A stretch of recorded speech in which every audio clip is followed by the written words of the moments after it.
Welcome back to my channel. Boy, it's a cold one today. We have been enjoying a mild winter up until now, and in fact we had no snow for Christmas, which was yesterday, and that's pretty unusual for us. But today we have snow and it is cold, so a warm and hearty stew is on the menu. I'm going to be making a lamb stew, but with a few minor changes, this recipe would make a wonderful beef stew as well. So I'll include those changes in the video description box. Right now, let's get inside and make some comfort food.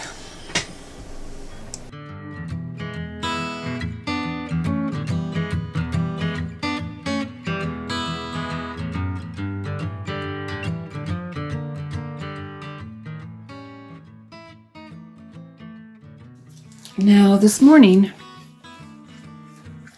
I reviewed a few recipes for inspiration and ideas, and then I selected one that I thought was a good starting point for me. And I'll use it as a guideline as I make this dish. And I'll make changes to suit our taste as I go along, but I'll keep track of what I do, and I'll put an ingredient list in the video description box.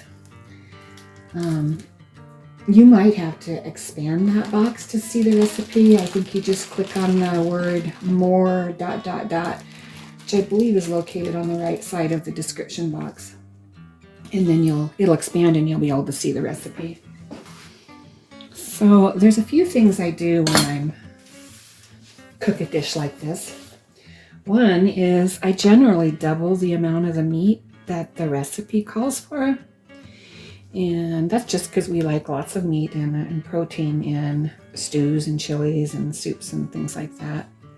I also like to season as I work my way through putting the dishes like this together. Like I'll season this meat as I brown it. What I'm doing here right now is I'm just trimming off some of this excess fat. There'll be some marbled fat in between the layers of meat, and that's okay. That adds flavor and stuff. But I'll take some of this excess larger stuff off the outside. So by layering the seasoning throughout the process, I really feel like it gives more flavor to the dish. I just think seasoning throughout the cooking process develops more flavor, and it also helps me keep in check the amount of salt and seasoning that I use. And speaking of salt, let's talk about that. My rule of thumb for seasoning chicken and ground beef and pork and venison, etc., is to start with 1 teaspoon of salt per pound of protein.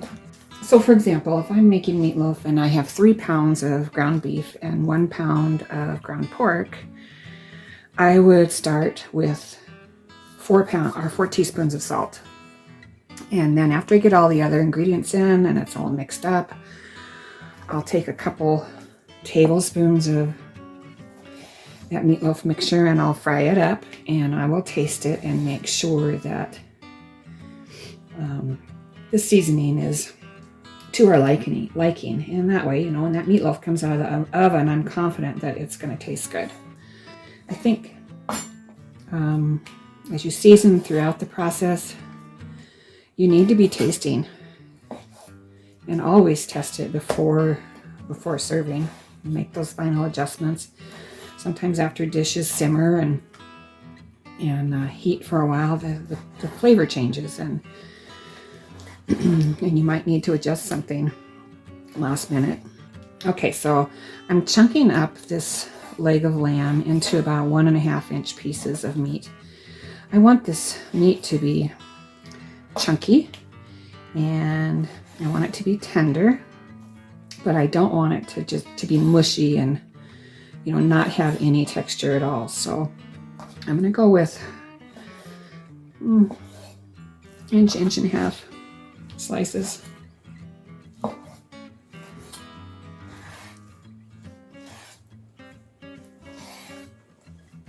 Okay, so The boneless leg of lamb, I've got it chunked up in about 1.5-inch size chunks. And I'm just going to blot some of the moisture off of the meat because I'm going to be browning this in ghee. And I want it to actually brown, not steam. And so if there's moisture on the meat and you put it in that oil, it's going to splatter, for one thing. And all of that steam is going to prohibit the meat from browning as fast. If I want this to actually brown and get that umami brown crust on it that provides so much flavor, I want to eliminate as much of the moisture as I can. Then I'm going to spray it with, I have a spray bottle. I really like this bottle. Just a little bit of avocado oil. So I started with about 4.4 pounds of lamb, and then I trimmed it pretty good. So I think I'm going to start with 3 teaspoons of salt. And I'm using my garlic herb salt, so there's some garlic in it. And a few other light herbs. And I'm going to add a little pepper.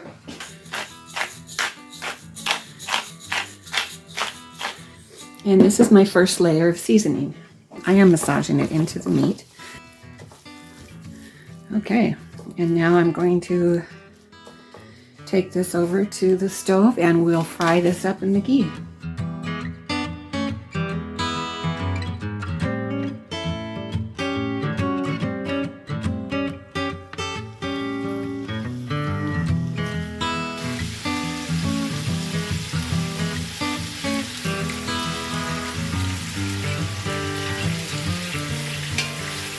Subscribing to my channel does not cost anything.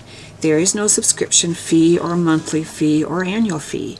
There is no activation fee, no maintenance fee, no access fees, no regulatory fees, no transaction fees, no retirement rip-off fees, no transfer fees.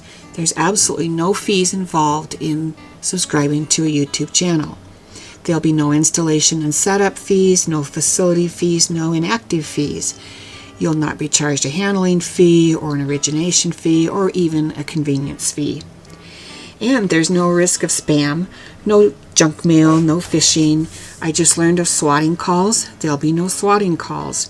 There is no risk of viruses, malware, ransomware, spyware, sales calls, survey calls, or even door-to-door sales calls. No one will be trying to sell you a set of encyclopedias. By subscribing to my channel, you're just letting YouTube know that they should start promoting my channel. So, if you've not subscribed, please take the plunge and hit that subscribe button. Okay, it's going to take about 10-15 minutes for this to brown the way I'd like it to, so I'm going to walk you through the rest of the ingredients that I'm going to be using today for this lamb stew. I'm going to be using potatoes. I've got 3 pounds of potatoes there. I'm not sure that I'll use all that, probably 2 pounds. And then I've got carrots and green beans that I froze from this year's garden. And I'll be using a package of my mushroom, onion, celery medley.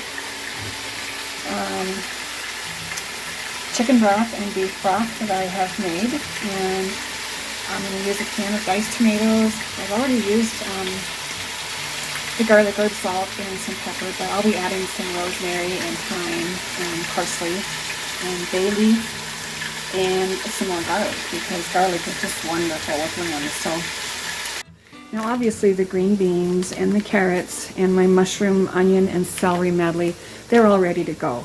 But I'm adding potatoes, so let's get those ready. My goal with this stew, one of the goals, is to not overcook the vegetables, which I have a tendency to do with stews. I want the meat to be tender, and sometimes I add the vegetables too early, and then the meat is tender, but the vegetables have really lost all of their shape, and they're just overcooked. So be careful when I add these vegetables. And I'm going to let the meat cook in the broth for probably an hour before any other vegetables go in, except the onion, mushroom, and celery medley. I think that should go in with the broth because it'll add so much flavor to the broth and the lamb as it cooks.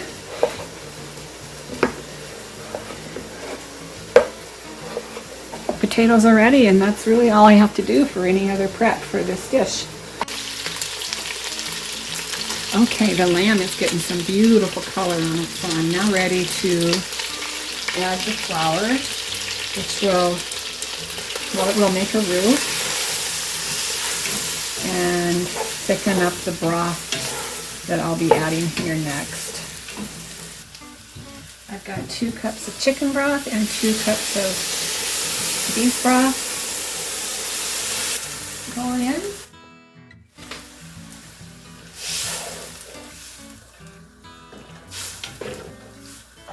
I'm going to let that heat up before I add anything else and let that flour start to thicken.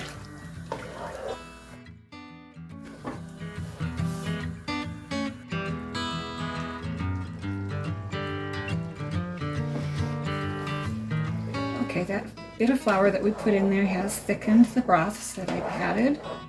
And now I'm going to put in the celery and the onion and the mushroom medley.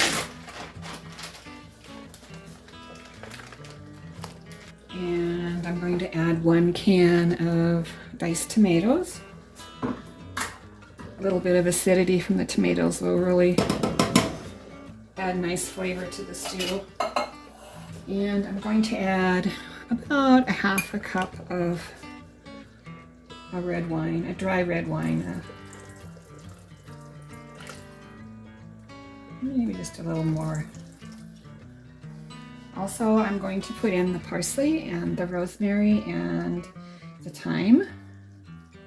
And I've got 3 cloves of garlic.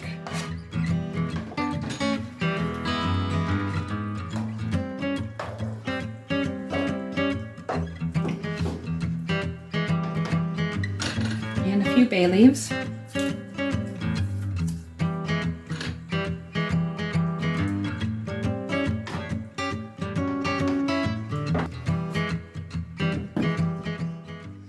Okay, we'll just let that simmer on low, well, medium low, and probably for an hour, and I'll bring you back and we'll add the rest of the ingredients.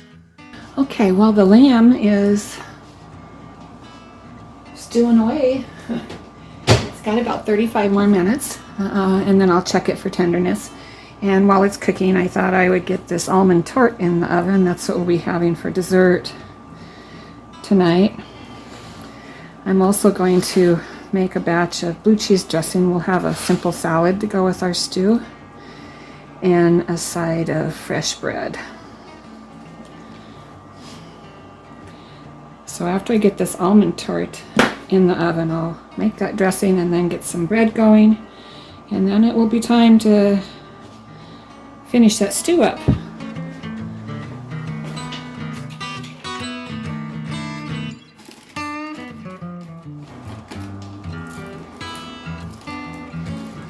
This almond dessert is really rich and flavorful, and it's so simple to put together. If you like it a little sweeter, you can add like a buttery frosting, put a little almond and vanilla in it. That's really good, but I think it's plenty sweet just like it is.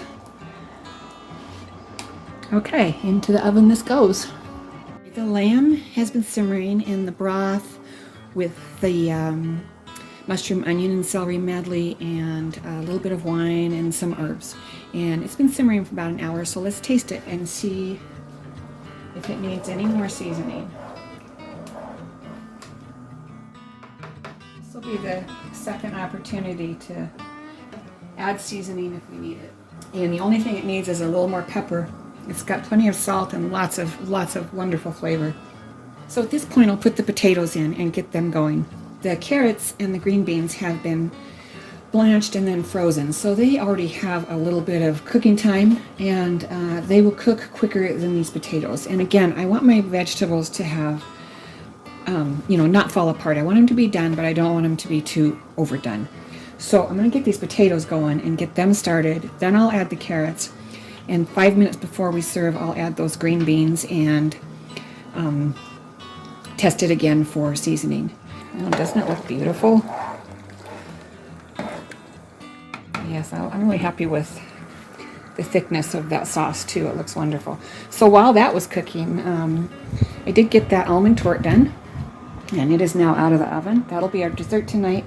I've got some hard rolled start. I thought they would be really nice with a stew.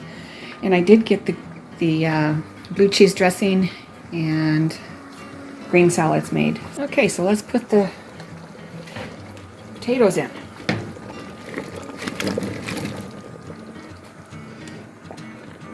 And I'll add a little black pepper to this. Oop, there's another bay leaf. Let's get that out of there. Okay, I'll add a little black pepper and get the lid on this, and I'll let this cook for about 15-20 minutes. I've added the carrots and so a little more white pepper and black pepper. The seasoning is just spot on right now, so I'm going to leave it alone, and we'll add the green beans right before we serve it. The dinner rolls are out of the oven. The salads are in the fridge, and dessert is ready, so dinner is ready.